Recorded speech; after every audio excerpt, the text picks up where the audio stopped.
likingalo hatari zozote.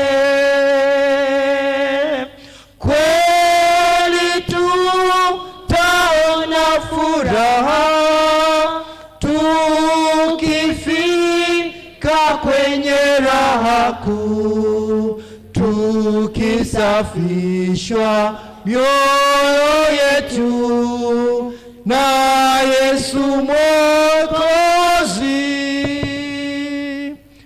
Amini Bwana awapenda, amini atawabariki, atawahurumia wote wamjiao yeye. Kweli tutaona furaha tukifika kwenye raha kuu, tukisafishwa mioyo yetu na Yesu Mwokozi. Karibuni nyote katika ibada hii ya kwanza ya siku ya Bwana ya 4 katika majira ya Majilio, na ibada itakayoambatana na sakramenti ya meza ya Bwana. Tuanze ibada hii katika jina la Mungu Baba, Mwana na Roho Mtakatifu. Amen. Tusikie zaburi. Zaburi ya siku ya Bwana leo ni Zaburi ile sura 130 mstari wa kwanza hadi ule mstari wa 8. Zaburi ya siku ya Bwana leo ni Zaburi sura ya 130 mstari wa kwanza hadi ule mstari wa 8. Tutasoma kwa kupokezana. Bwana, toka vilindini nimekulilia. Usikie sauti yangu, masikio yako yasikilizike sauti ya dua yangu. Bwana, kama wewe ungehesabu maovu, Bwana, ni nani angesimama? Lakini kwako kuna msamaha ili wewe uogopwe. Nimemngoja Bwana, roho yangu imengoja, na neno lake nimelitumainia. Nafsi yangu inamngoja Bwana kuliko walinzi waingojavyo asubuhi, na walinzi waingojavyo asubuhi. Israeli, umtarajie Bwana, maana kwa Bwana kuna fadhili, na kwake kuna ukombozi mwingi. Yeye atamkomboa Israeli na maovu yake yote. Amen. Tuombe.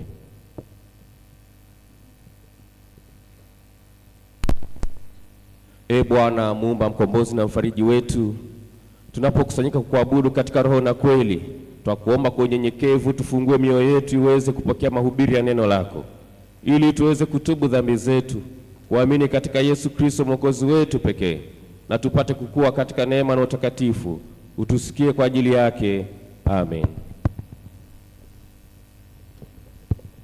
Bwana Mungu wetu yupo hapa, yupo pamoja nasi. Tumsujudie, tumche, tumsikie jinsi anavyotufundisha katika neno lake. Pende Bwana Mungu wako kwa moyo wako wote, na kwa roho yako yote, na kwa akili zako zote, na kwa nguvu zako zote, na mpende jirani yako kama nafsi yako. Msaada wetu ni katika jina la Bwana.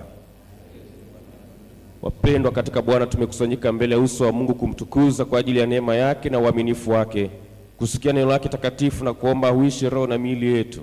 Kwa kuwa Mungu ni mtakatifu na sisi tu wenye dhambi, hivyo basi tumungamie Mungu dhambi zetu katika roho ya toba na imani, tukimwomba msamaha wa dhambi.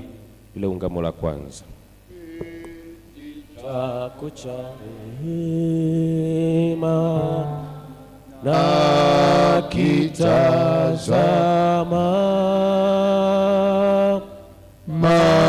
magoti napiga pa aliomba unisamehewe. Tuungame tukisema: Mungu Mwenyezi, Baba wa rehema, mimi niliye maskini na dhaifu na kuzaliwa katika hali ya dhambi, naungama mbele zako dhambi zangu zote nilizozifanya kwa kuwaza, kwa kunena na kwa kutenda. Nimekukasirisha mara kwa mara, nikastahili adhabu yako hapa duniani na hata milele. lakini nazijutia dhambi zangu na kutubu kweli, na kusihi kwa rehema yako iliyokuu unihurumie na kuniokoa mimi niliye maskini na mwenye dhambi. Bwana, unisamehe dhambi zangu zote, unipe nguvu ya Roho Mtakatifu wako, nishike mwenendo mpya. Amen. Mungu mwenye enzi yote, Baba wa rehema, yeye amekuhurumia akamtoa mwana wake wa pekee akufie msalabani, na kwa ajili yake na kutangazia dhambi zako zote zimesamehewa. Katika jina la Mungu Baba na la Mwana na la Roho Mtakatifu. Amen. Simameni. Yesu, Yesu, naomba unisikie, unapozuru wengine,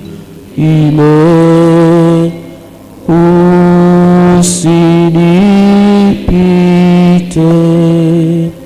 Kwa kushangilia msamaha wa dhambi, tutaimba antifona Zaburi ukurasa wa 279. Ukurasa wa 279. Furahi sana binti Sayuni, piga kelele binti Yerusalemu, tazama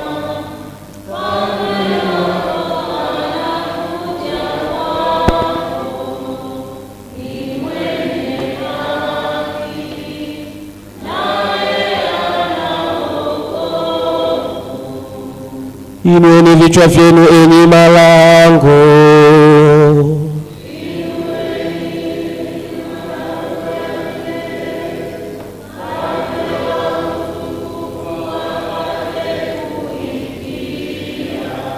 ni nani mfalme wa utukufu?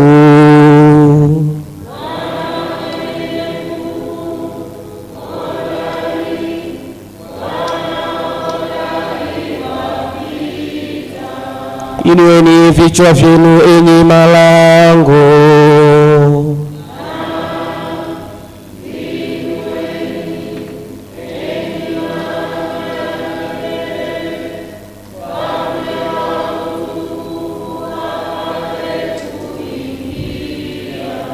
ni nani huyu mfalme wa utukufu?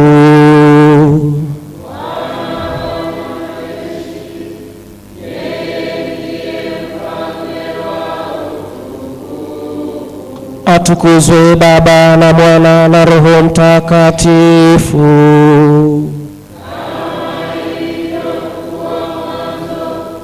Na iwe sasa siku zote na hata milele na milele. Amen. Furahi sana binti Sayuni, piga kelele binti Yerusalemu, tazama mfalme wako anakuja kwako, ni mwenye haki naye ana wokovu. Tumwombe Bwana katika amani.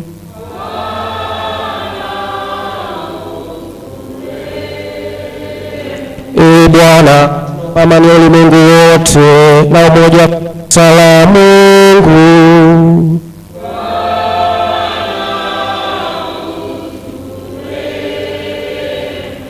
Bwana, tunaombea wote waliingia nyumbani mwako wanaokuabudu na kukusifu.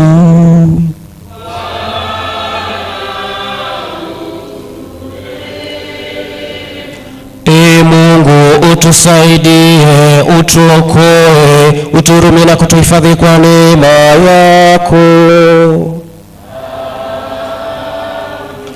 Utukufu ni wa Mungu juu mbinguni.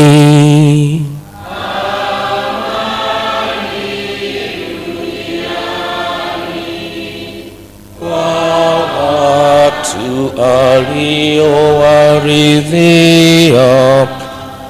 Mungu atukuzwe pekee, shukrani zitolewe, sababu ya rehema kuu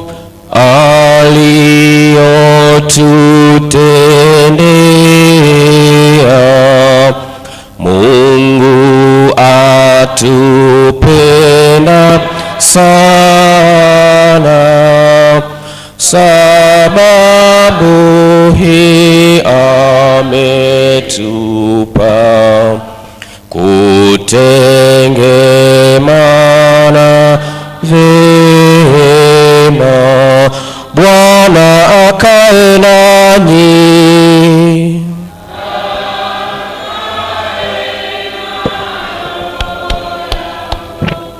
Leo ni siku ya Bwana ya 4 katika Majilio. Neno kuu, tutazamie kwa furaha ujio wa Mwokozi. Aya siku inasema, moyo wangu wamwadhimisha Bwana na roho yangu imemfurahia Mungu Mwokozi wangu. Tuombe.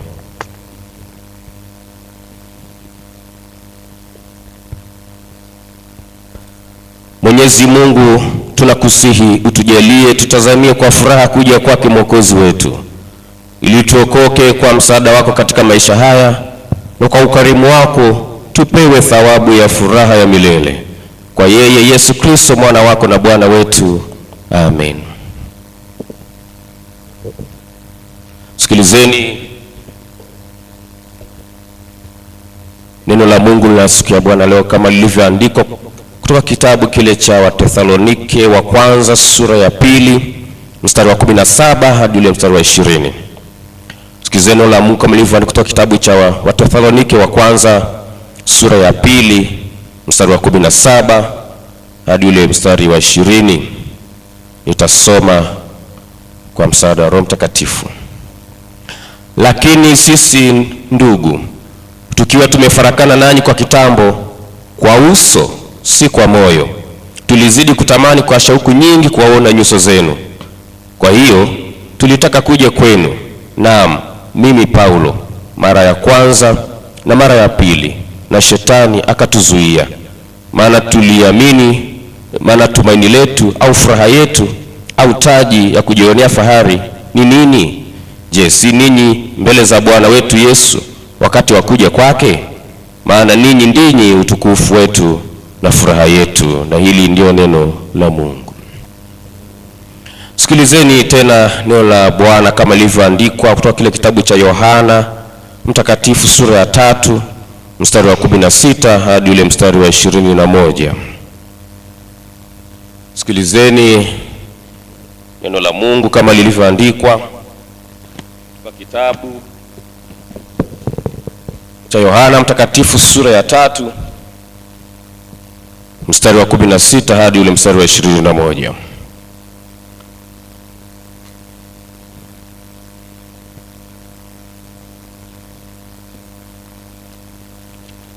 Yohana Mtakatifu sura ya 3 mstari wa 16 hadi ule mstari wa 21. Karibu. Nitasoma kwa msaada wa Roho Mtakatifu.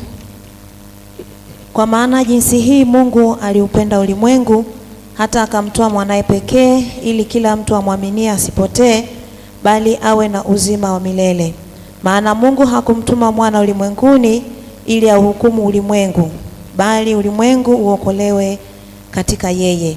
Amwaminie yeye hahukumiwi, asiyeamini amekwisha kuhukumiwa, kwa sababu hakuliamini jina la mwana pekee wa Mungu. Na hii ndiyo hukumu ya kuwa nuru imekuja ulimwenguni, na watu wakapenda giza kuliko nuru, kwa maana matendo yao yalikuwa maovu. Maana kila mtu atendaye mabaya huichukia nuru, wala haji kwenye nuru, matendo yake yasije yakakemewa. Bali yeye aitendaye kweli huja kwenye nuru, ili matendo yake yaonekane wazi ya kuwa yametendwa katika Mungu. Amen. Na hili ndio neno la Mungu. Tumshukuru Mungu wetu. Tukiri pamoja imani yetu ya Kikristo inatungisha sisi na Kristo wote ulimwenguni. Imani ya mitume tukiri tukisema: namwamini Mungu Baba Mwenyezi, muumba mbingu na nchi. Namwamini Yesu Kristo, mwana wake pekee, Bwana wetu, aliyechukuliwa mimba kwa uwezo wa Roho Mtakatifu, akazaliwa na Bikira Maria, akateswa zamani za Pontio Pilato, akasulubiwa, akafa, akazikwa, akashuka kuzimu, siku ya tatu kutoka kwa wafu, akapaa mbinguni, ameketi mkono wa kuume wa Mungu Baba Mwenyezi. Kutoka huko atakuja kwa hukumu walio hai na wafu. Mwamini Roho Mtakatifu, kanisa takatifu la Kikristo, ndilo moja tu, shirika wa watakatifu, ondoleo la dhambi, kwa mwili na uzima wa milele. Amen. Tukae.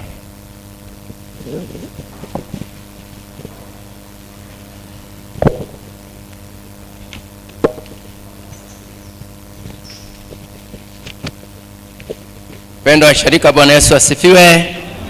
Shangilia Bwana Yesu kwa ajili ya baraka zake nyingi ambazo tumeziona siku hii ya leo. Asante sana. Naomba nilete matoleo siku ya leo kama ifuatavyo.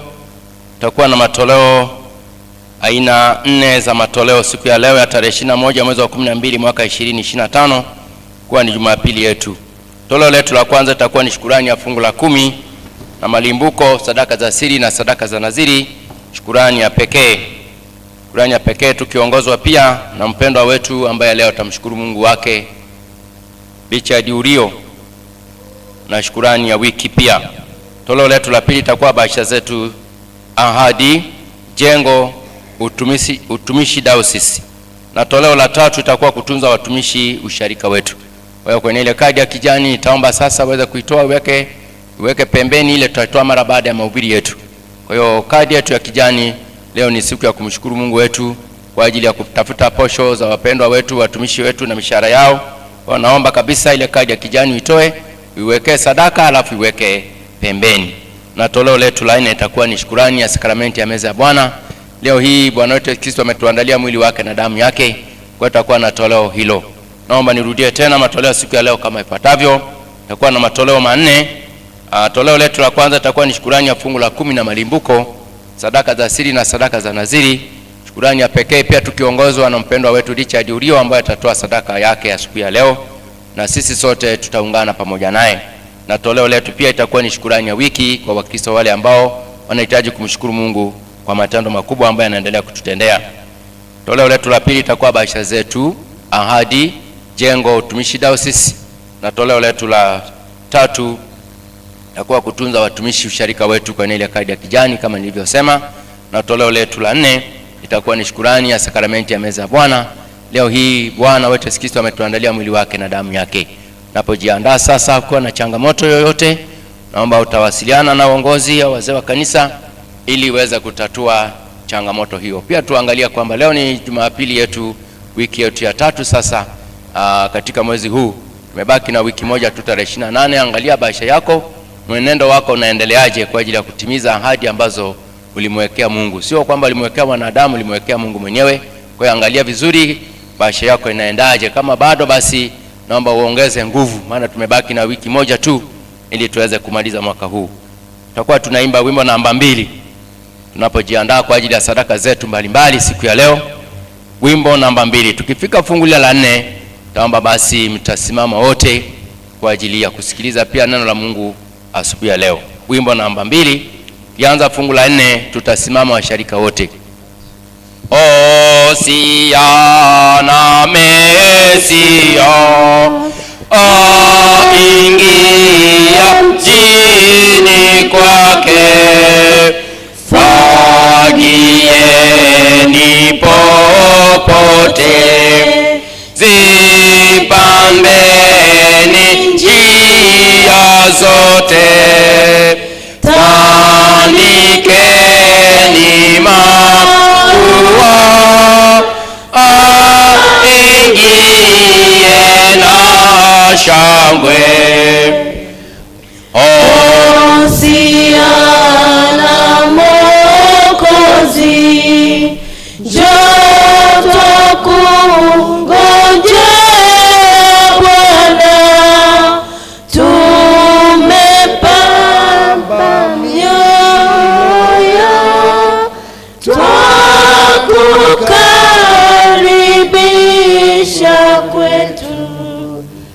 tunakufungulia milango na Mwokozi, njoo twakungojea Bwana, tumepamba mioyo twakukaribisha kwetu, tunakufungulia milango ya mioyo.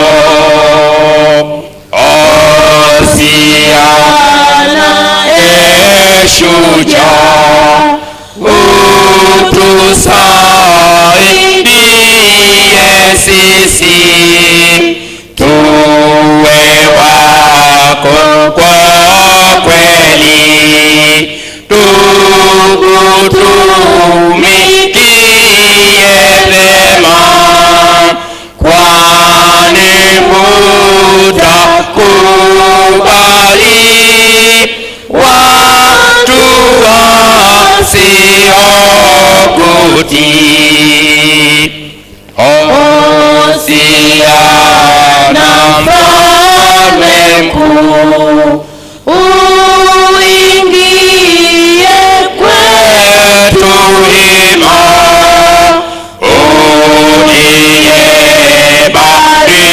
uliyebarikiwa, uingie mlango wetu. Hosiana karibu, Bwana njoo, haleluya.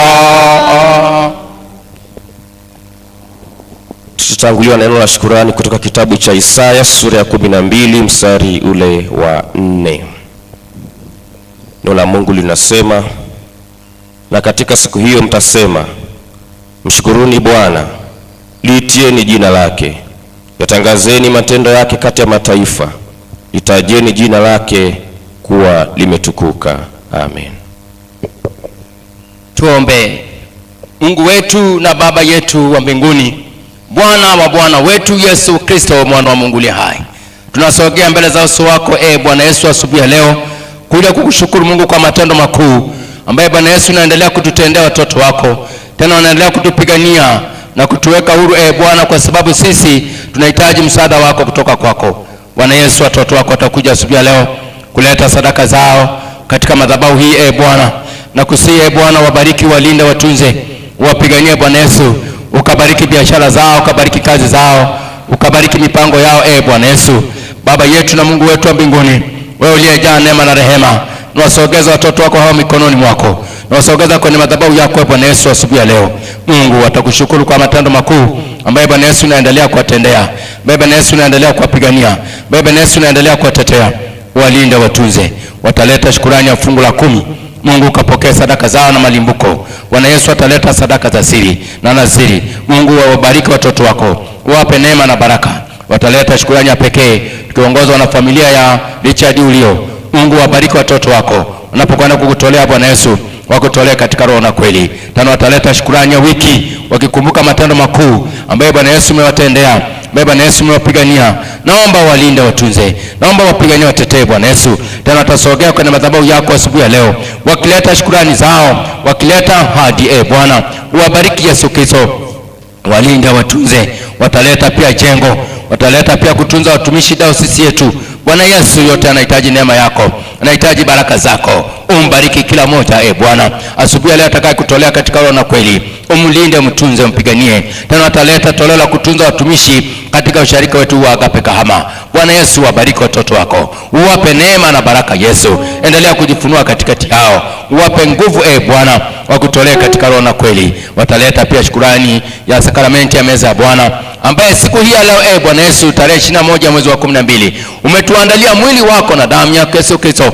Maana Bwana Yesu tutakushukuru kwa matendo makuu. Tunaungana pamoja na malaika na makerubi na maserafi kukusifu na kukutukuza kwa ajili ya siku ya leo. Uwabariki watoto wako, uwape neema na baraka. Bariki kazi zao, bariki biashara zao, bariki mipango yao Bwana. Bariki na ratiba zao Bwana. Ubariki na mashamba yao na mifugo yao Yesu. Bariki na maduka yao Bwana, yaendelee kuzaa matunda mema. Mungu wetu na Baba yetu mbinguni, na wasogeza madhabahuni pako, uwalinde, watunze. Ubariki kazi zao Bwana Yesu. Wengine wanahitaji kuongeza biashara zao, kupanua maduka yao, kuongeza viwanja vyao, kuongeza nyumba zao. Mungu nakusihi. Wengine wanahitaji vyombo vyao vya usafirishaji viendelee kufanya kazi vizuri. Wengine wanahitaji mashamba yao Bwana yaendelee kustawi vizuri. Wengine wanahitaji mifugo yao Bwana yaendelee kuzaa maradufu. Baba wabariki, Baba uwalinde, Baba uwatunze, wape neema na baraka. Asante Yesu Kristo mwana Mungu hai. Na waweka mikononi mwako Bwana, ukawalinde, ukawatunze. Na amesema mtabarikiwa mjini, mtabarikiwa na mashambani. Bwana Yesu, baraka hizi ziende pamoja nasi, ziende pamoja na uso wako Bwana. Asante Yesu Kristo mwana Mungu hai. Tunakushukuru kwa matendo yako makuu. Bariki baba yule, bariki mama yule, bariki binti yule, bariki vijana wetu, bariki watoto wetu wa kike na wa kiume, wakubwa kwa wadogo. Mungu anapoenda kukutolea asubuhi leo, wakutolea katika roho na kweli, kwa jina la Yesu na kwa damu isikiza Nazareti. Nami namnyamazisha yule adui, namkemea adui alaya nafaka zao, alaya biashara zao, alaya kazi zao, kwa jina la Yesu na kwa damu isikiza Nazareti. Namsitisha kuzimu, namsambaratisha akanyamaze kimya katika jina la Yesu na kwa damu ya Yesu. Ninaharibu kila aina mipango iliyoandaliwa asubuhi ya leo, kila aina vikao iliyoandaliwa kwa ajili ya mitoleo siku ya leo, na mikutano ya kipepo na kimashetani, na yaapisha kuzimu, ishindwe ikanyamaze kimya. Yesu Kristo nakusihi, uwalinde watoto wako hawa, na mimi naweka mikononi mwako, nawekea ulinzi kila mahali, kila eneo, mbele na nyuma, kushoto na kulia.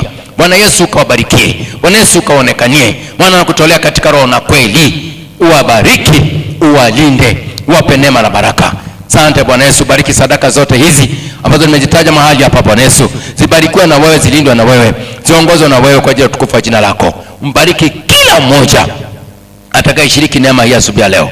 Umbariki kila mmoja atakaye kutolea katika roho na kweli, maana watakutoa kwa moyo wa kupenda, kwa moyo wa hiari, kwa moyo wa furaha. Tena watatoa vitu vyao vya thamani. Mungu wabariki, uwalinde, uwatunze, uwapigania, watetee, wala usiwaache, wala usiwapungukie, kwa jina la Yesu na kwa damu ya Yesu Kristo Nazareti. Uwabariki watoto wako Yesu. Asante, maana wewe peke yako tu unatosha.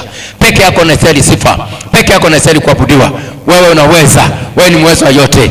Fanya baraka ya Bwana, tulinde, tutunze Bwana Yesu. Na siku ya leo naitamkia baraka, naitamkia mafanikio, na matoleo yetu naitamkia baraka, naitamkia mafanikio. Asante kwa kuwa Mungu wetu, wewe umesikia maombi yetu haya, na Baba utajibu na utatenda sasa na mapenzi yako. Ni katika jina la Mungu Baba na la Mwana na Roho Mtakatifu, amen. Geni baraka zake Bwana tunapoenda kumtolea Mungu katika roho na kweli. Bwana akubarikie na kukulinda. Bwana akuangazie nuru za uso wake na kukufadhili. Bwana akuinue uso wake na Bwana awape amani yake ninyi nyote. Bwana wabariki, awalinde mlipoingia hata mtakapotoka, tangu sasa na hata milele. Katika jina la Mungu Baba na la Mwana na Roho Mtakatifu, amen. Kaeni kanisa. Praise. Karibuni kwenye eneo lenu sasa. Niwaalika wale wote wanaomshukuru Mungu wao kwa shukrani ya fungu la 10 na malimbuko, lakini pia kwenye shukrani ya pekee tutaongozwa na familia ya Richard Urio ambao watamtolea Mungu siku hii ya leo. Ni familia ya Richard Urio atakayemtolea Mungu siku ya leo. Karibuni kwa fungu la 10 na malimbuko. Fungu la 10 na malimbuko, karibuni mahali hapa. Asante.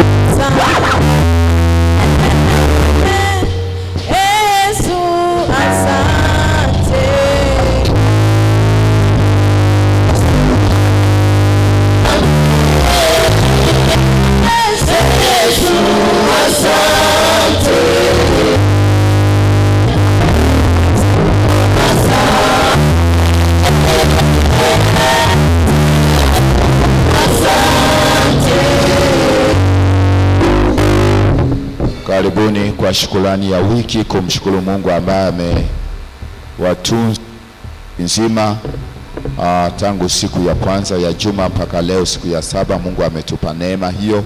Waliojiandaa kumshukuru Mungu, basi karibuni hapa mbele. Asante asante, asante Yesu.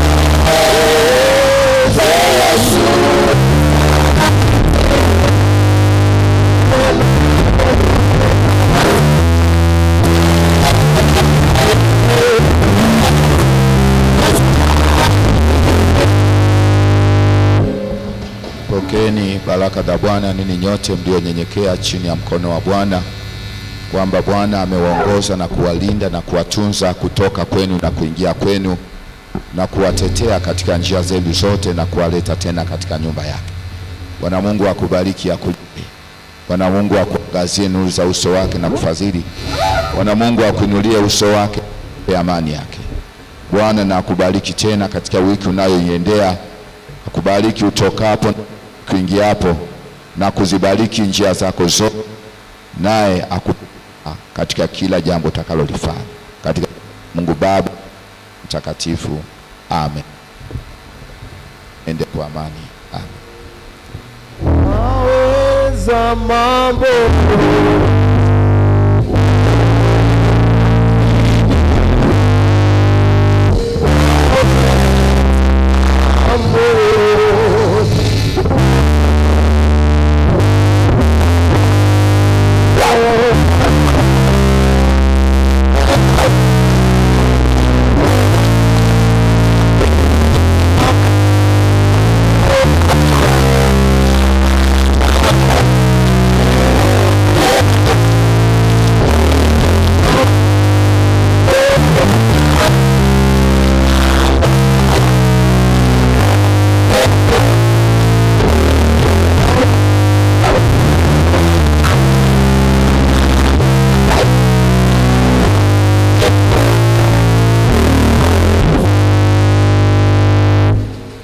Shangilia Bwana Yesu kwa ajili ya baraka.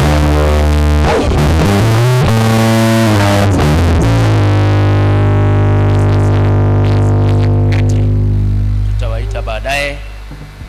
Sasa tunakwenda kumtolea Mungu wetu sadaka. Kwa ya vijana, mwe kwenye eneo lenu sasa. Kwa ya vijana, tunapotoa sadaka zetu, shukrani ya wiki kwa wale ambao tukufika madhabahuni pa Bwana kwa ajili ya sadaka ya shukrani ya wiki. Mara baada ya sadaka ya shukrani ya wiki, tutatoa bahasha zetu hizi: ahadi, jengo, utumishi diocese.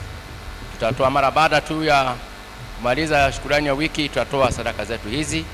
Na sadaka yetu hii ya kutunza watumishi katika usharika wetu, hii tutatoa mara baada ya mahubiri. Mwishoni tutatoa sadaka hii. Bwana Yesu asifiwe sana wapendwa. Naomba tuzingatie maelekezo haya na matangazo haya. Mzee wa kanisa tujue utaratibu, tukimaliza shukrani ya wiki tunaingia toleo letu la bahasha zetu.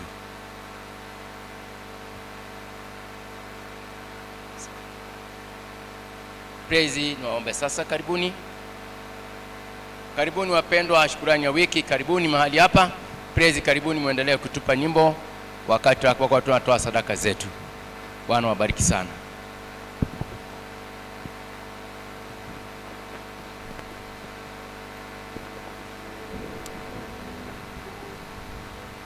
Bwana tunakupenda, Bwana pokea sifa.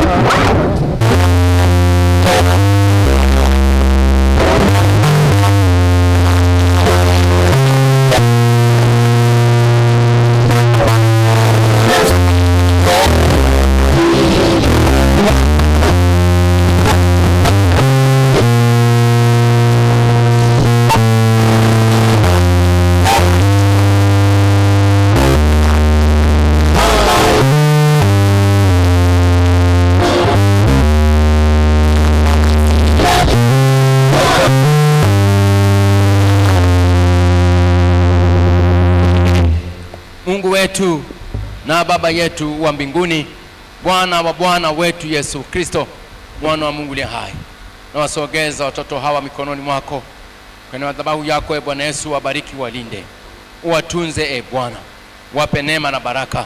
Naombea na walimu wao, nawaelekeza na kuwafundisha. Yesu, endelea kujifunua katikati yao. Neema yako Bwana uwe pamoja nao. Mkono wako Bwana uende juu yao. Asante Baba, asante Yesu Kristo, mwana wa Mungu aliye hai. Naweka mikononi mwako wanapokwenda darasani kujifunza. Bwana, jifunze kwa amani, wakijua kwamba wewe Bwana ndiye kiongozi wao, wewe ndiye Muumba wa mbingu na nchi, wewe ndiye kimbilio lao, wewe ndiye msaada wao.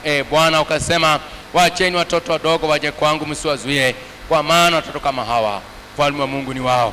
Watoto hawa wanapokwenda darasani, Mungu wabariki, wape neema na baraka, wape roho ya utulivu, wape roho ya usikilivu. Bwana, wanapokwenda kujifunza, wajifunze kwa amani. Bwana, wayashike yale yote wanakwenda kuelekeza na walimu wao, wafanye kazi kwa ajili ya tukufu wa jina lako.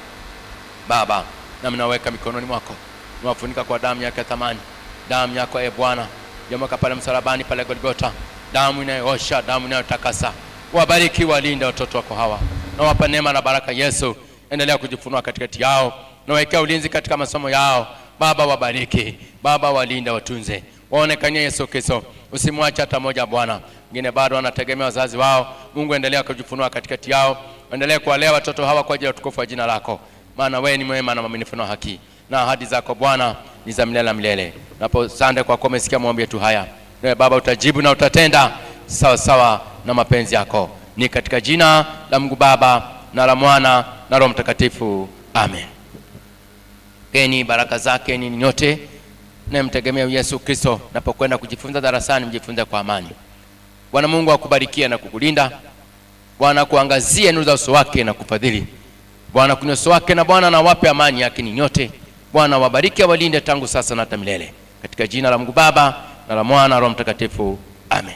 Praise, tuweze kuwatoa watoto wetu kwenda darasani kujifunza kwa amani. Wasaili Baba, wasaili Baba, wasaili Ima Baba,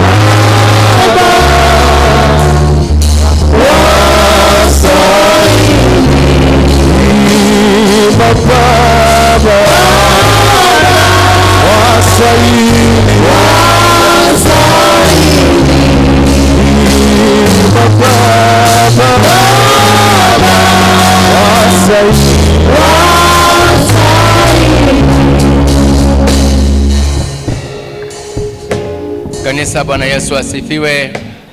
Unapoenda mezani pa Bwana kula na kunywa mezani pake, tutafungua mioyo yetu ili tumruhusu Roho Mtakatifu aingie ndani yetu. Kwa tunaimba wimbo namba 5, ni kula kije vema.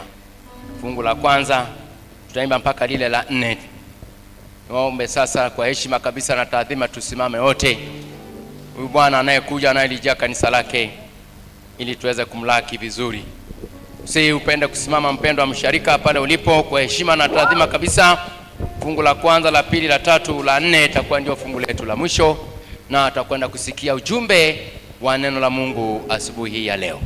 Nikula kije vema Bwana wangu Yesu, wote wana kungoja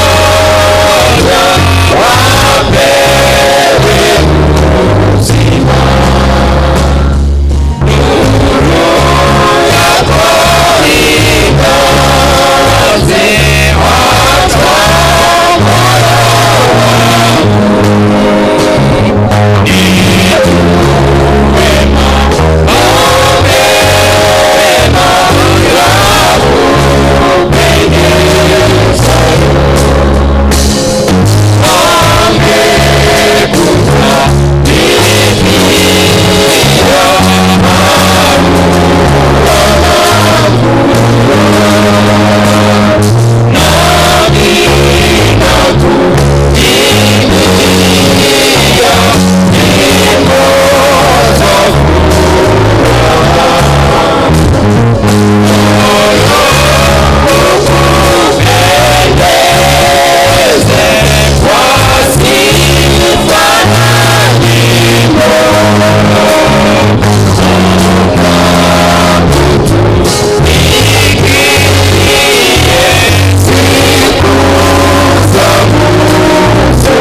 Pokea sifa na utukufu, Mungu wetu mtakatifu, wewe ambao umetupa heshima kubwa ya kusimama tena mbele za uso wako. Mioyo yetu imejawa shukrani na sifa kuu kwa sababu umetutendea wema, umetupa heshima ya kuwapo tena katika malango na katika nyumba yako itakatifu. Asante Bwana kwa sababu umetupa kibali na upendeleo mkubwa. Tunakuazimisha na kukutukuza wewe. Ni saa nyingine ambayo Bwana tumejinyenyekeza kwako ili useme nasi Bwana na kutuelekeza yale yatupasayo kutenda, lakini tunahitaji uwepo wako katikati yetu, ukajidhihirishe na kujifunua kwetu kwa neno lako la uzima na kwa sakramenti ya mwili na damu yako. Tunaomba Mungu katuimarishe na kutupa nguvu mpya tena tunapofikia mwisho wa mwaka huu na kuingia msimu mwingine wa mwaka mpya. Tunahitaji kutiwa nguvu na kuimarishwa zaidi kupitia neno lako la uzima na damu yako na mwili wako ambao umeviandaa kwa ajili yetu, vikatutie nguvu, vikatuimarishe zaidi sana. Kila nafsi iliyochoka njiani, iliyokata tamaa na kuinama, Mungu tunahitaji uhuisho wako tena katika jina la Yesu Kristo. Tumekimbilia madhabahu yako ambayo Bwana imejaa rehema na upendo mwingi. Tunaomba nguvu zako Bwana kupitia madhabahu hii zikashuke na kumhudumia kila mmoja. Sema na nafsi zetu na mioyo yetu na maisha yetu pia, nasi tuko tayari tena kupokea kutoka kwako katika jina la Yesu na kwa damu ya Yesu Kristo tumeomba na kuamini. Amen. Amen. Kiwa umesimama, some kutoka Yohana sura ile ya 6 mstari wa 51 na ule wa 53. Yohana sura ya 6 Injili mstari wa 51 na ule wa 53. Yesu, neno la Mungu linasema, mimi ndimi chakula chenye uzima kilichoshuka kutoka mbinguni. Mtu akila chakula hiki ataishi milele, na chakula ninachotoa mimi ni mwili wangu kwa ajili ya uzima wa ulimwengu. Basi Yesu akawaambia, amini amini nawaambieni, msipoula mwili wake mwana wa Adamu na kuinywa damu yake, hamna uzima ndani yenu.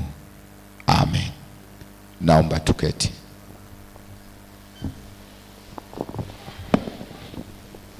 Kanisa, Bwana Yesu apewe sifa tena. Bwana Yesu asifiwe.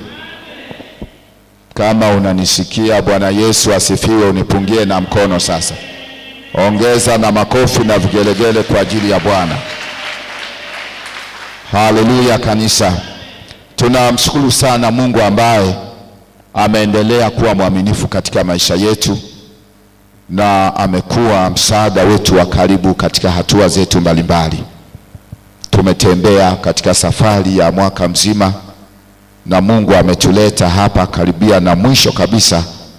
Tunamshukuru sana kwa ajili ya yote ambayo Bwana ametufanyia katika maisha yetu. Lakini pia tunamshukuru Mungu ambaye amekuwa mwaminifu tangu tulipotangaza kuanza maombi ya siku 21. Tunamshukuru Mungu kwamba amekuwa pamoja nasi. Kuna waliopata nafasi ya kushiriki kwa siku zote, kuna waliopata nafasi ya siku kadha wa kadha, kila mmoja kwa namna ambavyo Mungu alimpa hiyo neema. Lakini kuna ambao hatukupata nafasi kabisa, lakini niwakaribishe wote, kwa sababu maombi yetu tutayahitimisha katika ibada zetu hizi mbili kwa kushiriki mwili na damu ya Yesu Kristo. Bwana Yesu asifiwe sana. Na tumepewa neno kuu ambalo linasema tutazamie kwa furaha ujio wa Mwokozi. Tangu tumeanza majilio ya kanisa na tukiwa katika kipindi hiki cha maombi haya na tafakari ya neno la Mungu kwa siku hizi 21 ambazo Mungu alitupa, tumekuwa na neno kutoka Maombolezo sura ya 3 mstari wa 40 na ule wa 41 ambao nasema, na tuchunguze njia zetu na kuzijaribu tupate kumrudia Mungu tena na tumwinulie Bwana mioyo yetu. Katika somo hili limetusaidia wale waliopata nafasi ya kushiriki, na tumekuwa tukijitathmini, kujipima, kujikagua na kuchukua hatua katika maeneo mbalimbali ambayo hatukutembea katika ukamilifu wake, na tumejichunguza. Tumepata nafasi ya kutathmini safari nzima ya mwaka huu katika kazi zetu mbalimbali, wakati mwingine hata kwenye mipango tuliyokuwa tumejiwekea sisi binafsi kwenye kazi zetu, kwenye ofisi zetu. So uwepo wako kwenye eneo lolote haupo kwa bahati mbaya, upo kwa makusudi kamili. Na kwa sababu hiyo, kama upo kwa makusudi kamili, maana yake katika safari yako nzima ya mwaka mzima yako matarajio ambayo yalikuwa yametarajiwa kwenye hilo eneo. Kama ni mfanyakazi, yako matarajio ambayo yalikuwa yametarajiwa kwenye huo utumishi ambao Mungu amekupa, kwenye eneo lolote ambalo Mungu amekupa. Kama ni kwenye taasisi, kama ni kwenye chama, kama ni kwenye eneo fulani, katika ngazi yoyote ambayo Mungu alikupa, yalikuwepo matarajio.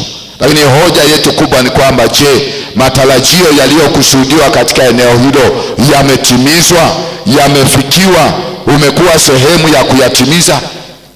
Na umeyatimiza katika namna ipi? Inawezekana umeyatimiza, ni kweli, lakini si kwa kiwango kinachotakiwa. Bwana Yesu apewe sifa kanisa. Lakini yako matarajio mpaka kwenye familia zetu. Tumekuwa na mambo mengi na tumetembea, wakati mwingine tumeyafanya. Je, yametimizwa yote? Yamekamilika kwa kiwango ambacho Mungu alikusudia yakamilike? Yametimia? Namna tunavyosogea mbele za Bwana katika kumwabudu yeye, katika ibada zetu, katika utoaji wetu, katika utumishi wetu mbalimbali ndani ya kanisa, yako matarajio ambayo Bwana alitamani kuyaona kupitia maisha yetu, kupitia muda wetu, vipawa vyetu na neema aliyotupa, kwamba yamefikiwa. Na kama yamefikiwa, yamefikiwa kwa ujazo ambao Mungu alitaka kuona. Wapendwa, Bwana asifiwe. Ndio maana tukarudi na tuchunguze njia zetu. Wakati mwingine tumefika, lakini tumefika kwa maumivu. Tumetembea, lakini tumetembea wakati mwingine kwa taabu. Tumetembea wakati mwingine tumechoka, wakati mwingine tumekuwa na mateso na mahangaiko mbalimbali. Kwa hiyo katika safari yoyote ile, yako makwazo, viko vitu vingi ambavyo tunakutana navyo. Ndio maana tukawa na nafasi ya kutulia mbele za Bwana na kutafakari ukuu wake, na kutafakari wema wake, na kutafakari hata jinsi alivyotembea pamoja nasi. Kwa hiyo tulipata nafasi ya kumwomba Mungu atusaidie, lakini pia kutuongoza katika njia sahihi. Msimu mwingine wa mwaka tunaoendea, tulimwomba Mungu atutie nguvu katika maeneo mbalimbali ambayo wakati mwingine tumetembea, tumechoka, tumekutana na vikwazo vingi, tumekutana na maumivu, tumekutana na adha, tumekutana na ziki. Lakini Mungu atusaidie tena tuvuke salama kwa nguvu na matumaini makubwa, na tuingize na kutembea pamoja nasi katika msimu wa mwaka tunaoendea. Na katika ibada hii tutahitimisha leo kwa kupokea mwili na damu ya Yesu Kristo kama nguvu yetu ya kiroho, ya maisha yetu ya kiroho na ya kimwili pia, tunapoenda kuanza msimu, tunapomaliza msimu wa mwaka huu na kuingia katika msimu wa mwaka mwingine. Tumesoma katika kitabu hiki cha Injili ya Yohana, hiyo mistari miwili, tumeona yako mambo ambayo Mungu anayataja pale, na hayo yatatusaidia sana katika maisha yetu, kwamba tulitembea mwaka mzima, tumekutana na mambo mengi mazito, tumekutana na mepesi marahisi, tumekutana na magumu, tumekutana na kila adha, lakini yapo yaliyotuumiza, yako yaliyotufurahisha, yapo yaliyotukatisha tamaa, yako yaliyopita kwa namna mbalimbali ambazo wakati mwingine tumeshindwa kufika katika viwango vinavyostahili, tumeshindwa kufurahia neema ya Mungu. Lakini Yesu anakuja anasema yeye ni chakula cha uzima. Yeye ni chakula cha uzima. Kazi ya chakula ni kuimarisha, ni kutupa nguvu, ni kuimarisha afya ya mwili. Lakini tunachopata hapa leo, ni chakula cha uzima, ni chakula cha kiroho ambacho kazi yake ni kuturejeshea matumaini, ni kutupa nguvu tena katika safari ya msimu tunaoendea. Maana yake ndani yake kuna nguvu, na yeye anasema yeye ndiye chakula cha uzima ambacho kilishuka kutoka mbinguni kiupacho ulimwengu uzima. Katika mazingira ya namna yoyote ambayo umekutana nayo katika msimu wa mwaka huu, lakini Bwana akupe tena nguvu ya kusimama na kuendelea kwa upya katika mazingira magumu ambayo pengine ulikutana nayo, lakini kwa kupitia mwili na damu ya Yesu Kristo, Mungu akupe uzima. Yawezekana ziko ndoto ambazo zilikufa, ziko ndoto ambazo haukuzifikia, yako malengo ambayo haukuyafikia, lakini kupitia mwili na damu ya Yesu Kristo, yote yaliyokufa ukiwa safarini katika mwaka huu yafufuliwe katika jina la Yesu Kristo. Yapewe uzima, kwa sababu tunakwenda kupokea Yesu ambaye ni uzima, na uzima huo si wa mwili, lakini kupitia chakula hiki upate uzima wa mwili, lakini upate uzima wa kiroho, ili upate kusafiri vizuri katika mwaka tunaoendea kwa ajili ya kusudi lake kamili aliloliweka ndani yako. Bwana apewe sifa. Kanisa, Yesu asifiwe sana. Kwa hiyo Mungu anayo bado makusudi makubwa ndani yetu. Yeye anasema ni chakula kilichoshuka kutoka mbinguni, na mtu akila chakula hiki ataishi milele. Maana yake tutaendelea kulitumikia kusudi la Bwana, tutaendelea kusimama katika njia sahihi ambayo Mungu anataka tuipite katika mwaka tunaoendea. Na yeye anasema msipoula mwili wake mwana wa Adamu na kuinywa damu yake hamna uzima. Lakini 54 akasema aulaye mwili wangu na kuinywa damu yangu anao uzima, nami nitamfufua siku ya mwisho. Na mimi ninatangaza, unapokuja mahali hapa, Bwana akafufue vyote vilivyokufa ndani yako. Bwana akurejeshee uzima. Bwana akupe nguvu tena, hata kama ulichoka, lakini chakula kikupe uzima, kikupe nguvu, kikusaidie upige mwendo mrefu kwa mwaka tunaoendea katika njia iliyo sahihi. Kama ni huduma uendelee mbele, kama ni kwenye ofisi yako, yale yaliyotarajiwa yakazaliwe kwa upya, kwa sababu umekutana na Bwana, na Bwana ataenda kukusaidia katika majina. Bwana Yesu apewe sifa. Kwa kazi ya mwili na damu yake Yesu Kristo ni kutupa sisi nguvu katika maisha ya kiroho, ni kutusaidia, ni kututakasa, ni kutusafisha. Inawezekana ulianguka, inawezekana ulichoka, inawezekana hakutembea katika njia ipasavyo, lakini kupitia mwili na damu ya Yesu Kristo, yeye anasema yeye aulai mwili wangu na kuinywa damu yangu anao uzima. Maana yake Bwana atamsamehe, Bwana atamtakasa. Elia anatupa picha alipowaua wale manabii wa Baali 50. Alichoka, akakata tamaa kwa maneno ya Yezebeli, akaomba roho yake ife. Lakini Bwana anapomtazama anaona hajafika mahali ambapo Mungu alikuwa amekusudia, anaona hajatimiza kusudi la Bwana, lakini yeye anaona sasa amechoka, kwa sababu kila akifanya anaona mbele yake tena kuna kikwazo kingine. Kila akisimama akifanya anaona mbele yake kumeinuka kwa sasa, anasema mimi si mwema. Nawezekana na wewe kuna mahali umesema yatosha hapa nilipofika, kwamba mimi si mwema zaidi. Umejihukumu nafsi yako, umekata tamaa, umekosa mwelekeo, unaona hata katika viwango ulivyofanya kwamba yatosha. Lakini nataka nikwambie, bado Mungu ana haja na wewe, bado Mungu anakuhitaji. Akamwambia Elia, inuka ule, bado safari inaendelea. Akala akalala, malaika akamwinua tena, akamwambia inuka ule tena mara ya pili, bado safari inaendelea, kwa sababu bado kuna mwendo mrefu mbele yako. Akainuka, Biblia inasema akala, akaenda kwa nguvu ya chakula hicho kwa mwendo wa siku 40 mbele yake mchana na usiku. Kwa hiyo nini picha hii? Chakula hicho alichokula kinatupa picha ya mwili na damu ya Yesu Kristo, kwamba kuna wakati ambao naona yatosha kwa maisha niliyoyaishi katika mwaka. kwa mahangaiko niliyotaabika nayo, yatosha kwamba mimi sio wa kwanza wala sio wa mwisho. Lakini nataka nikwambie, bado Bwana anakuhitaji. Rudi madhabahuni pa Bwana, ule na kunywa, uendelee na safari ya Bwana. Ndio maana Bwana ametuandalia meza yake ili tule na kunywa tupate nguvu, kwa sababu bado hatujamaliza kazi yake. Ungekuwa umemaliza, Bwana asingekuacha. Kwa hiyo njoo ule madhabahuni pake, uendelee na safari. Bwana asifiwe. Kwa hiyo katika ibada hii tumekuandalia mwili na damu ya Yesu Kristo, na Bwana anahitaji kukuhudumia. Bwana anahitaji kurejesha nguvu mpya ndani yako. Bwana anahitaji kuhuisha tena maisha yako, nafsi yako, mipango yako, vyote ambavyo vimekufa, umechoka, umekata tamaa. Bwana atakupa nguvu mpya za kuendelea kwa mwendo mrefu katika msimu tunaoendea. Na mtu akila chakula hiki anasema ataishi milele. Kwa hiyo wapendwa, naomba niwakumbushe katika ibada hii, tunaposogea madhabahuni pake, tunakuja kula mwili na damu ya Yesu Kristo. Usije kwa namna ambavyo umeizoea. Njoo ukitambua kwamba nahitaji nguvu na msaada wa Mungu kwa ajili ya msimu ninaoendea.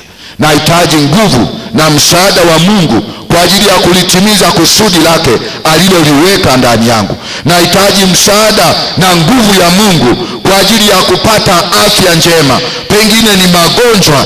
Unapopokea mwili na damu ya Yesu, Bwana ayaponye na hayo magonjwa ambayo yamekaa ndani yako, yamekunyima kutembea kwa amani, yamekunyima kutimiza kusudi la Bwana. Na unapokaribia hapa, Mungu akutane na haja ya moyo wako. Waliokaa kwenye maombi kwa siku 21, kwa siku 2, kwa siku 3, Bwana akutane na haja ya moyo wako katika yale uliyoyaomba.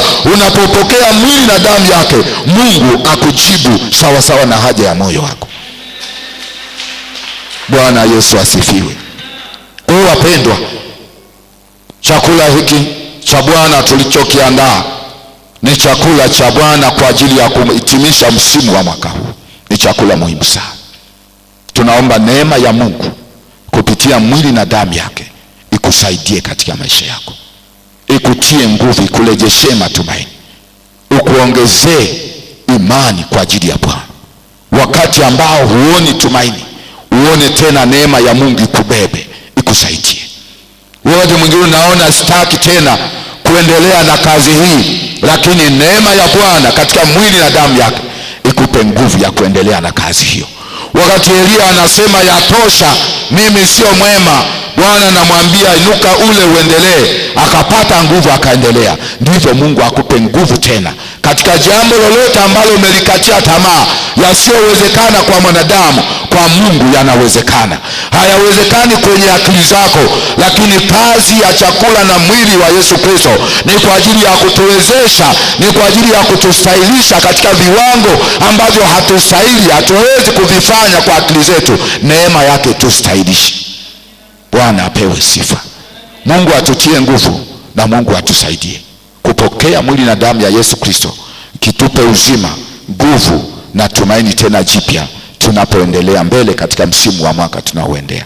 Mbele naomba simame. Endelea, ninazidi kutembea, maombi uyasikie. Bwana unipa, Bwana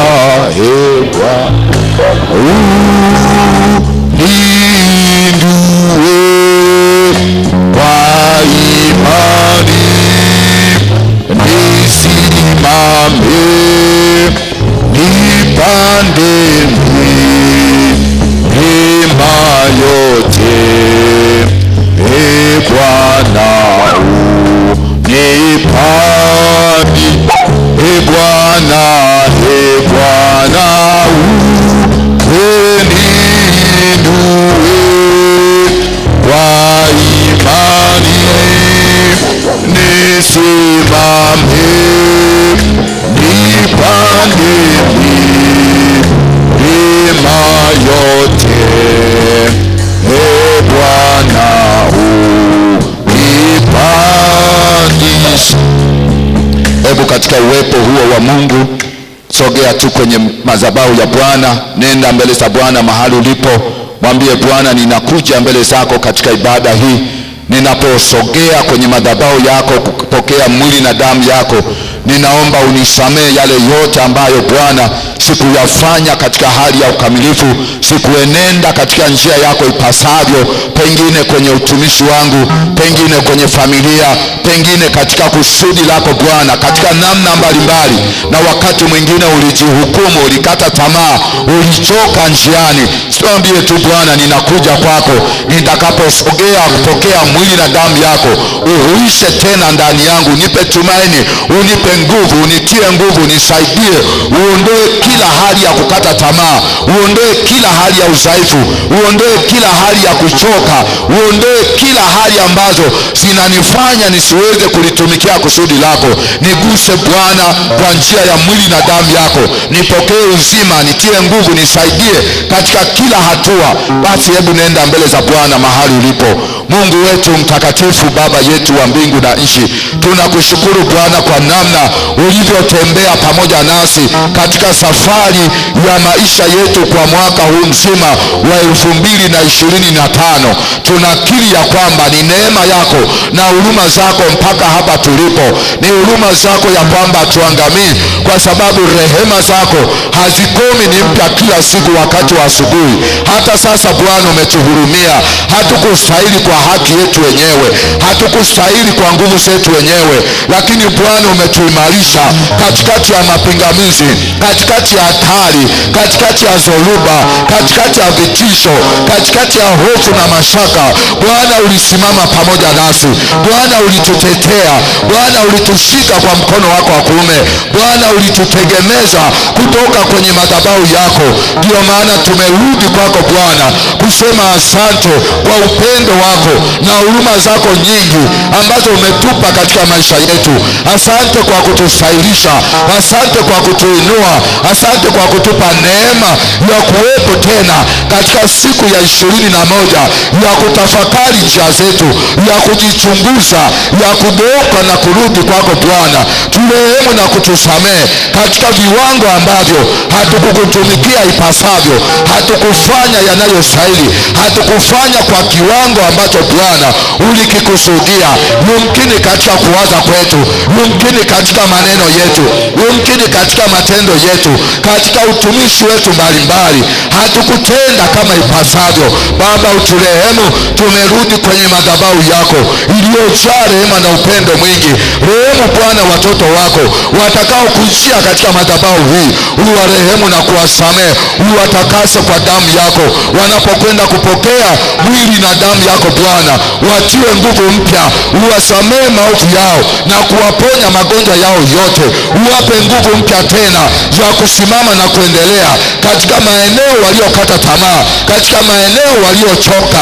Umesema wewe ni chakula cha uzima kilichoshuka kutoka mbinguni. Tunahitaji nguvu ya kiroho, tunahitaji nguvu ya uzima inayotoka katika mwili na damu yako. Kazi ya chakula ni kuimarisha afya yetu. Tunaomba uimarishe afya yetu ya kiroho ili tudumu na kutembea katika kusudi lako Bwana, kwa jina la Yesu na kwa damu ya Yesu. Tutembelee Bwana katika ibada hii, tuguse tena, tuguse tena tunapopokea mwili na damu yako. Ukaondoe madhaifu yote, ukaondoe hali ya kuchoka, hali ya kukata tamaa katika jambo lolote ambalo yumkini watoto wako wamekutana nalo kwenye maisha yao. Wamekata tamaa, wengine wamekutana na vitisho, wameishi kwa hofu na mashaka, wengine wamechoka njiani. Tunaomba nguvu mpya, maana umesema wewe uwaongezea nguvu wao waliochoka na kuzimia. Tunaomba utupe nguvu mpya za kuendelea mbele katika tumaini jema, katika kusudi lako Bwana. Kila anayepokea mwili na damu yako Bwana, ukamtie nguvu Bwana, ukaondoe udhaifu wa kila namna Bwana, ukamshike kwa mkono wako wa kuume, ukamtetee, ukafufue maisha ya kiroho, ukafufue maisha ya kimwili. Ndoto zake Bwana ambazo zimekufa zikahuishwe tena kwa jina la Yesu na kwa damu ya Yesu, maana yasiyowezekana kwa mwanadamu kwako Mungu yanawezekana. Tunakujia kwako Mungu wa huruma, Mungu mwenye huruma. Mungu mwenye upendo, tunaomba Bwana useme nasi. Tunaomba Bwana ujidhihirishe kwetu katika mwili na damu yako. Tunapokujia Bwana, ukatuchakase, ukatusafishe, ukatupe nguvu mpya, ukatupe uzima katika nafsi zetu, katika mioyo yetu, kwenye mawazo yetu, kwenye mili yetu, katika jina la Yesu. Kwenye uchumi na afya zetu, ukatupe uzima kwa damu ya Yesu na kwa jina la Yesu. Wewe peke yako ni Mungu uliye hai, hapana mwingine zaidi. Ndio maana tumekukimbilia wewe. Hata katika ibada hii tunahitaji neema yako kupitia mwili na damu yako. Kila mmoja Bwana anapokujia katika kupokea mwili na damu yako, Bwana ukampe nguvu, Bwana ukamwinue, Bwana ukamsaidie kutoka katika udhaifu wa kila namna, ukamwinue tena. Baba, tunakushukuru kwa neema hiyo. Umetuandalia meza yako hii. Tunaomba Bwana tukutane na wewe. Umetuandalia katika mwili na damu yako. Tunaomba utuhudumie. Tunaomba useme nasi. Pokea shukrani na sifa za mioyo yetu katika jina la Yesu na kwa damu ya Yesu tumeomba na kuamini. Amen. Amen.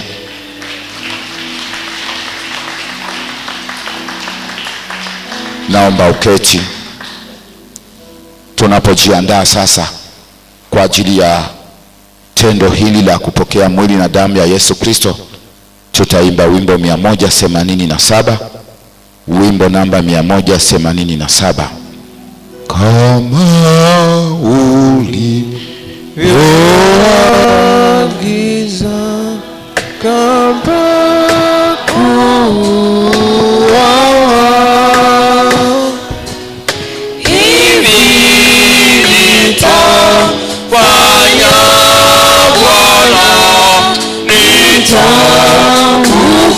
nitakukumbuka wewe kwa ajili yangu ulitoa mwili katika mkate wako nitakukumbuka vivyo damu ya thamani wewe ulitoa katika kikombe hiki nitaikumbuka. Nitazama Golgotha, uwana msalaba na kipaji cha kafara nitakikumbuka. Siwezi kusahau jinsi ulivyoumia, kweli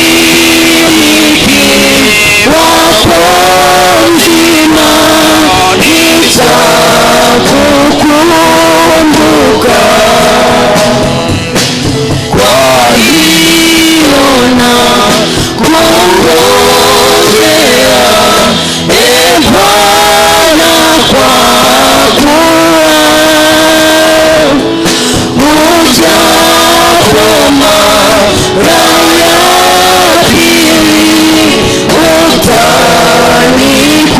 utanikumbuka. Amen. Ukurasa wa 270 katika vitabu vyetu vya ibada. 270. Amani ikae nanyi.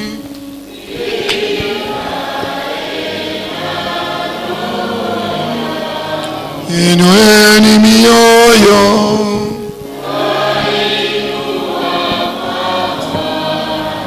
Na tumshukuru Bwana Mungu wetu.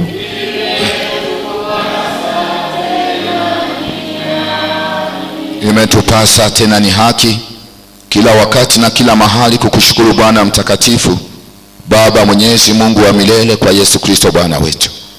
Kwanza twakutukuza kwa ajili ya ulimwengu wote ulioumba na kuhifadhi katika yeye, kwa ajili ya taratibu ya uumbaji wako na kwa ajili ya vipawa vingi vya neema.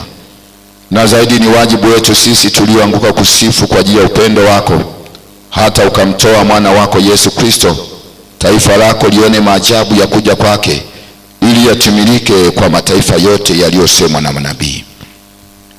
Baba, twakusifu kwa Roho Mtakatifu wako, kwa kuwa ndani yake twafahamu kwamba umetutia muhuri katika ubatizo tuwe wako, ili tupate kuyatangaza matendo yako ya ajabu, uliyetuita kutoka gizani na kutuingiza kwenye utukufu wa nuru yako. Kwa hiyo sisi nasi twajiunga pamoja na malaika wakuu na mababa, manabii, mitume na mashahidi na jeshi la mbinguni pia, twakutukuza na kusifu daima tukiimba: Takatifu, mtakatifu, mtakatifu, Bwana Mungu wa majeshi, mbingu na nchi zimejaa utukufu. Hosiana mbinguni, heri anayekuja kwa jina.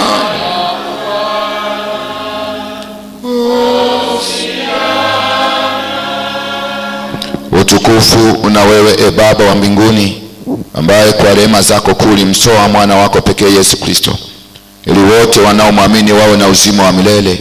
Utusikie Baba, tunakusihi, ili sisi tukiupokea mkate huu na kikombe hiki, kama mwana wako alivyotuamuru, tuwe washiriki wa mwili na damu yake ya thamani kwa wokovu wetu. Kwa kuwa Bwana wetu Yesu Kristo usiku ule aliotolewa, aliutoa mkate na kisha kushukuru akaumega, akawapa wanafunzi wake akisema, twaeni mle, huu ndio mwili wangu uliotolewa kwa ajili yenu, fanyeni hivi kwa ukumbusho wangu. Na vivi hivi baada ya kula akakitoa kikombe, akashukuru, akawapa akisema, nyweni nyote katika hiki, kwa maana hii ndiyo damu yangu ya agano jipya, imwagikayo kwa ajili ya wengi kwa ondoleo la dhambi. Fanyeni hivi kwa ukumbusho wangu. Amen. Baba, kufa kwake twakutangaza, kufufuka kwake twakukiri, kurudi kwake twakutazamia. Utukufu una wewepo. Kwa hiyo Baba, twakutolea sifa na shukrani zetu kwa ajili ya mwana wako Yesu Kristo, aliyejitoa msalabani kwa ajili yetu mara moja. Twakushukuru Baba kwa ajili ya kufuka kwake kwa uweza na kupaa kwake mbinguni, ambapo tuombea daima. Nawe tukubali katika yetu akusihi, tujazwe Roho Mtakatifu wako, ili tuwe na umoja katika kanisa lako ambalo nalikusanya kutoka mataifa yote. Kwa yeye na ndani yake iwe kwako Mungu Baba Mwenyezi, katika umoja wa Roho Mtakatifu, heshima yote na utukufu daima hata milele na milele. Amen. Baraka na shukrani na uweza zina Mungu wetu hata milele na milele. Baba yetu uliye mbinguni, jina lako litukuzwe, ufalme wako uje, mapenzi yako yatimizwe hapa duniani kama huko mbinguni. Utupe leo riziki yetu, utusamehe makosa yetu kama nasi tunawasamehe waliotukosea, usitutie majaribuni, bali tuokoe kutoka uovu. Kwa kuwa ufalme ni wako na nguvu na utukufu na hata milele. Mkate tumegao ni ushirika na mwili wa Kristo.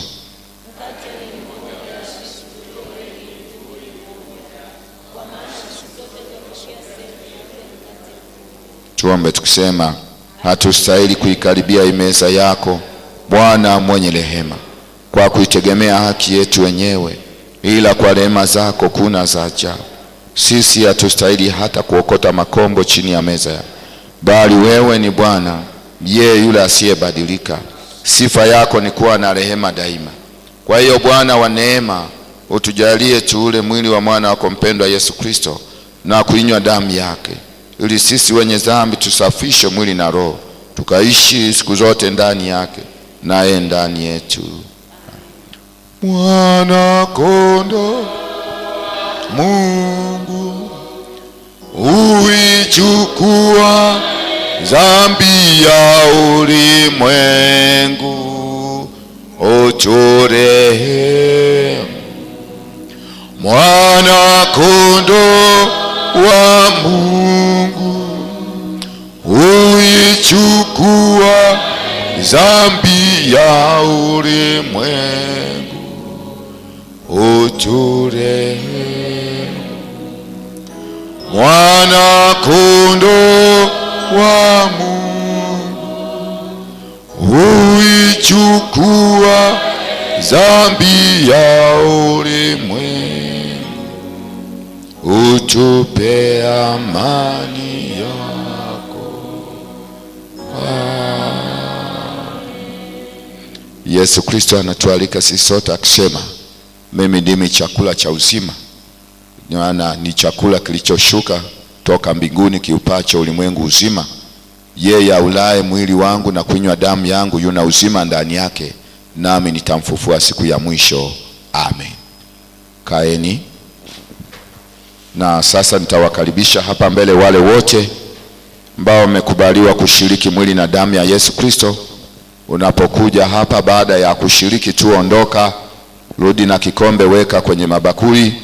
Lakini pia endelea kumwazimisha Bwana, endelea kumshukuru Mungu na kuomba neema yake katika mwili na damu yake ikusaidie tena katika hali mbalimbali ambazo umekutana nazo, zikakurudisha nyuma, zikakuchosha, zikakukatisha tamaa. Mungu akupe tena nguvu mpya za kusimama na kuendelea. Praise him, tuongoze.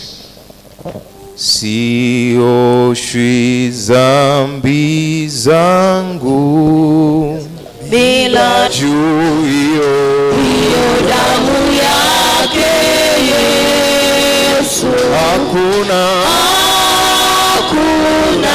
kabisa dawa ya makosa ya kututakasa ila damu yake Yesu. Twaimba utukufu na damu yake Yesu, milele twaisifu hiyo damu yake Yesu. Hakuna kabisa dawa ya makosa ya kututakasa ila damu yake Yesu. Hakuna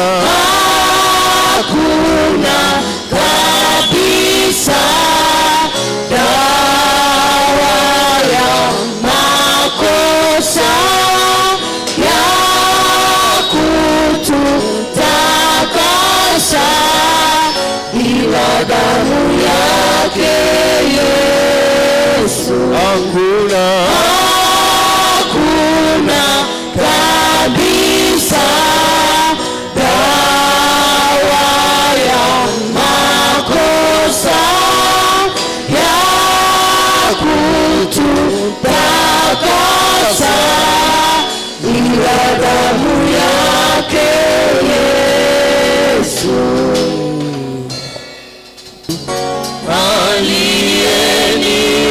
Aliyenirehemia kwa bei ya mauti yake, nimekuwa mtoto wake.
tuhakikishia kwamba sisi tu wana wako na viungo hai vya mwili wa mwana wako mpendwa na walisi wa uzima wa milele, kwa ajili ya mateso na kufa kwake.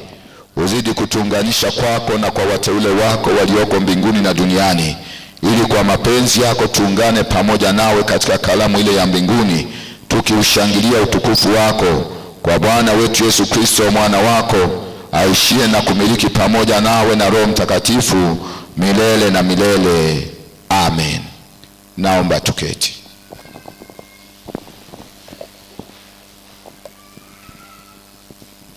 Bwana Yesu apewe sifa. Bwana Yesu apewe sifa tena. Tunamshukuru Mungu ambaye ametupa nafasi ya kupokea mwili na damu yake, na sasa tutakwenda kumshukuru Mungu. Kwanza tutakwenda kutoa hii bahasha ya utumishi usharika. Ni wakati wake sasa, tutaileta, lakini baada ya hapo tutamshukuru Mungu kwa kutupa mwili na damu yake.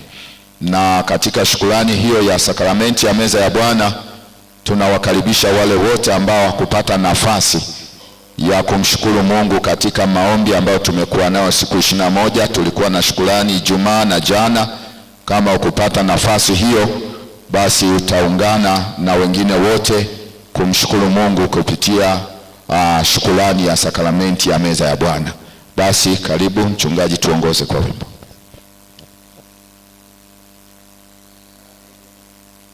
Wimbo namba 6 tunapotoa sadaka zetu hizi mbili.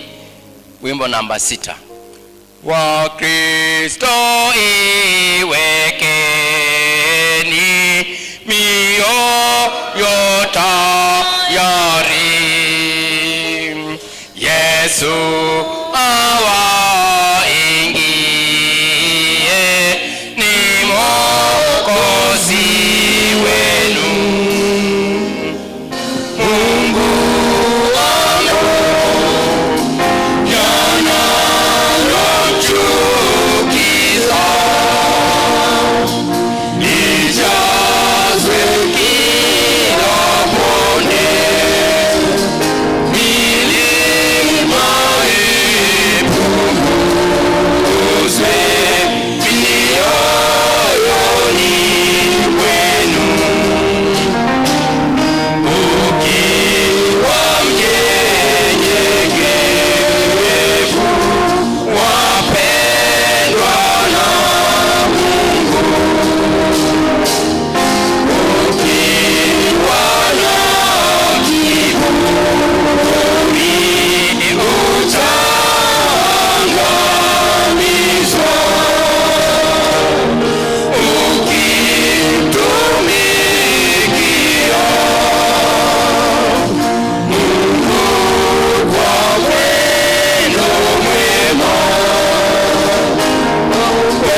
mwenye neema na rehema, umemtoa mwanao pekee Yesu Kristo afe kwa ajili ya dhambi zetu, ili tupate kuhesabiwa haki na kuwa washiriki wa Roho Mtakatifu.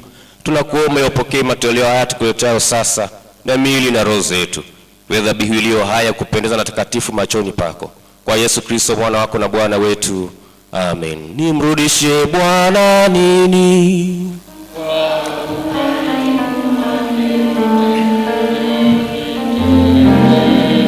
Nitakipokea kikombe cha wokovu.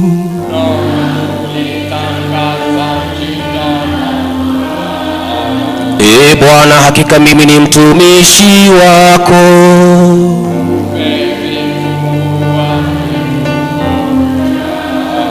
Nitakutolea dhabihu ya kushukuru.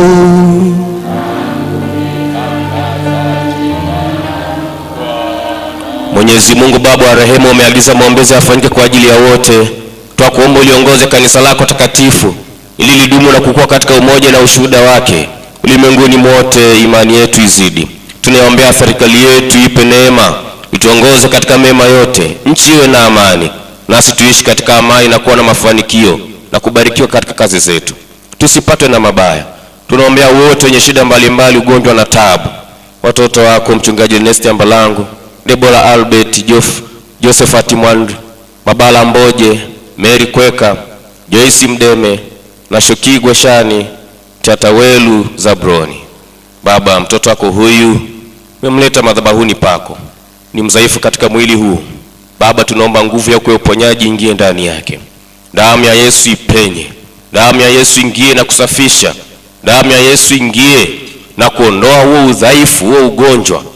Tunaukemea katika jina la Yesu Kristo. Umwachie sasa kwa jina la Yesu Kristo wa Nazareti. Damu yako Yesu isafishayo ingie katika mifupa, katika damu, katika nyama, katika system zote za mwili, hizo organs zote za mwili. Damu yako Bwana imarishe, umsimamishe tena mtumishi wako Baba, katika jina la Yesu Kristo. Asante Baba kwa uponyaji wako. Utujalie tufurahie utukufu wa ufalme wako mbinguni pamoja na wote waliofariki katika Bwana. Utujalie hayo Baba, kwa ajili yake Yesu Kristo mpatanishi na mwombezi wetu. Amen. Baba yetu uliye mbinguni, jina lako litukuzwe, ufalme wako uje, mapenzi yako yatimizwe hapa duniani kama huko mbinguni. Utupe leo riziki yetu, tusamehe makosa yetu kama sisi tunavyowasamehe waliotukosea, usitutie majaribuni, lakini utokoe kutoka uovu, kwa kuwa ufalme ni wako na nguvu na utukufu na hata milele. Amen. Bwana akae nanyi.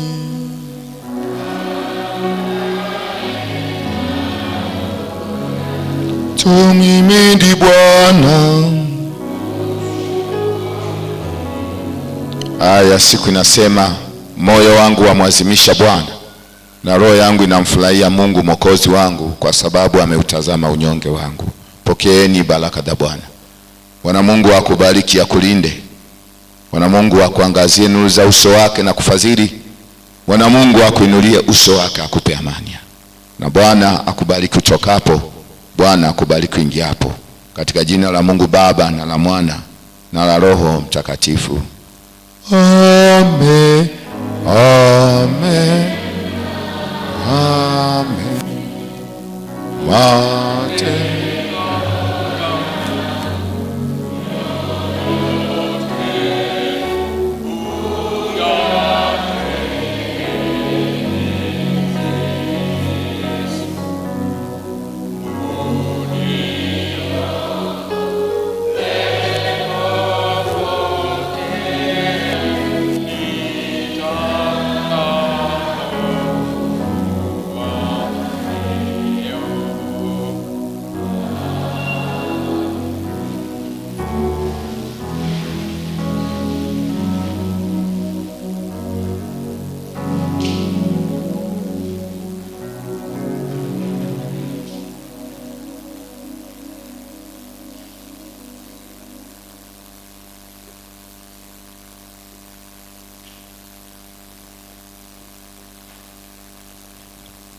Bwana usikie maombi yetu. Amen.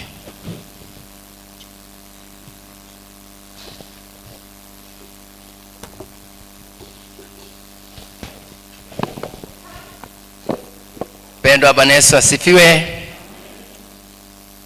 Bwana Yesu apewe sifa. Hebu mshangilie Bwana Yesu kwa ajili ya baraka zake nyingi ambazo Bwana ametupa. Asanteni sana sana sana. Naomba nilete matangazo machache sana, alafu mara baada ya hapo basi viongozi wetu wataendelea na matangazo ambayo yako mbele yetu. Niwakaribishe wageni wote waliofika kusali pamoja nasi katika ibada yetu hii ya kwanza. Wageni karibuni. Wageni karibuni. Wageni karibuni. Basi sisi sote ni wageni wa Bwana Yesu. Tujikaribisha na kujipongeza kwa makofi ya Utatu Mtakatifu. Barikiwa na Bwana Yesu, nami nawatakia amani yake Bwana. Naomba nilete tangazo hili mara baada ya hapo. Katibu takukaribisha kwa matangazo ya siku ya leo. Ibada ya CCT itafanyika hapa hapa Agape Kahama tarehe 26 ya mwezi wa 12 mwaka 2025. Kwa hiyo itafanyika kiwilaya, wilaya nzima tutakutana mahali hapa ibada ya CCT. Kwa hiyo niwakaribishe wote kwenye ibada hiyo, na ibada hiyo itaanza saa 8 kamili mchana kwa kuwa tutakuwa na kwaya nyingi. Kwa hiyo naomba saa 8 kamili mchana tutakutana mahali hapa. Tutaendelea pia kukumbushana tarehe 25 pia tutatangazia, na kwa ajili ya tarehe 26. Na kwaya ambayo itatuwakilisha siku hiyo itakuwa ni kwaya ya vijana. Kwaya ya vijana watatuwakilisha siku hiyo. Kwa hiyo kila kanda imetoa kwaya 3. Kwa hiyo tuna kanda 3, maana yake ni kwaya 9. Kwa hiyo niwaombe sana wapendwa, tuzingatie hilo, tuweze kuhudhuria pamoja kwa wingi na tuweze kutakiana baraka zake Bwana. Katibu, karibu kwa matangazo ya siku ya leo, na Bwana akubariki sana.